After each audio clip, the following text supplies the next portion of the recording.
The steak was still steaming when he said it. "Don't eat that. Act normal and come outside now."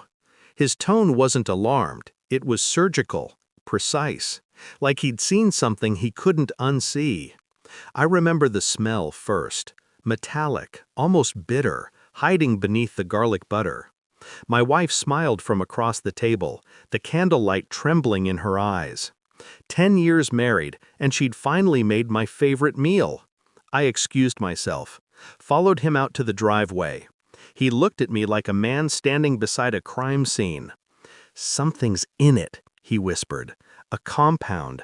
I used to see it in poisoning cases. You need to get tested, now."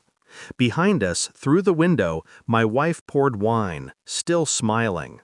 It was a moment so ordinary, it almost disguised the beginning of the end. At the hospital, they drew blood before I even sat down. The doctor's eyes moved across the chart too quickly, too quietly. "Traces of colchicine," she said. "A cardiac toxin. You're lucky." The word lucky clung to me like a stain. By midnight, 2 detectives were waiting outside my room. They asked how long I'd been married, if we'd argued, if she'd been distant lately. Every question carved suspicion into something solid, and I couldn't deny the facts. She'd cooked it, she'd served it, she'd smiled while I took the first bite. When they took her in for questioning, she didn't cry. She just said, "I would never hurt him," over and over. But the lab confirmed the poison in my blood and her fingerprints on the spice jar. Logic said she was guilty.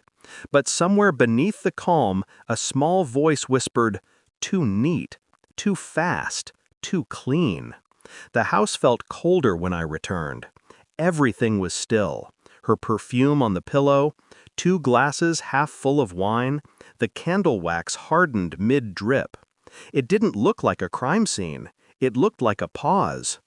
I replayed that dinner 100 times. Her voice, her eyes, the moment she placed the plate before me. There was no hesitation, no malice, just effort. I searched the kitchen, not for evidence, for reason. That's when I noticed the small tear in the trash bag, a pinch of white powder on the counter, and a spice jar slightly out of place. Cumin, not salt. When I turned it over, the label was different underneath, faint but visible. Potassium nitrate. Someone had relabeled it, recently. The dread wasn't loud, it was quiet, methodical, the kind that sinks in, cell by cell. Someone had wanted her to look guilty, and me to believe it. I checked our security feed that night. At 2:43 a.m., 1 week before the dinner, someone entered the house using a spare key. The motion sensor caught only half a face, just enough to recognize him. My coworker. He came to visit the next morning, flowers in hand, voice soft, eyes too kind. "Just checking on you," he said. But beneath that calm exterior, I saw it.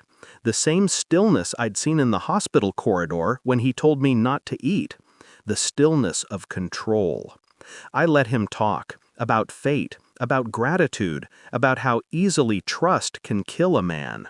He wanted to watch me break. He froze, just long enough for the silence to feel like a verdict. He didn't deny it, didn't need to. He just exhaled, almost relieved. "She wasn't supposed to serve it to you," he said. "She was supposed to make me dinner that night." The world went silent. He had wanted her gone, to punish her for refusing him. So he poisoned her kitchen, then saved me to make the lie complete. When I called the police, he didn't run, he just smiled. "You'll never unsee her the same way again." He was right. The trial was clinical. His calmness unnerving, her silence even more so. They said he'd been obsessed with her for months, using proximity to manipulate us both. Every piece of evidence fit like a surgeon's stitch, clean, deliberate, irreversible. When he took the stand, he smiled at her like it was still a secret between them. She didn't look up once. I didn't speak to her afterward. Not because I blamed her, but because the wound between trust and guilt had no language left. The day he was sentenced, I left the courthouse without watching him led away. I already knew what he'd whisper if he could. I saved you from her. Justice didn't sound like closure. It sounded like quiet.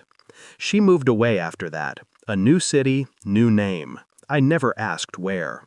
Sometimes I still wake to the smell of garlic and butter, and for a second I forget which part of the story I'm in. The doctors said the toxin will leave no trace after months. They were wrong. It lingers, not in the blood, but in the spaces where trust used to live. I kept the jar, the one he relabeled. It sits on my shelf, sealed. A reminder that evil doesn't always come with noise. Sometimes it just rearranges your kitchen. People ask if I ever forgave her. I tell them forgiveness isn't part of this story, because justice was never about mercy. It was about precision. And in the end, that's what saved us both.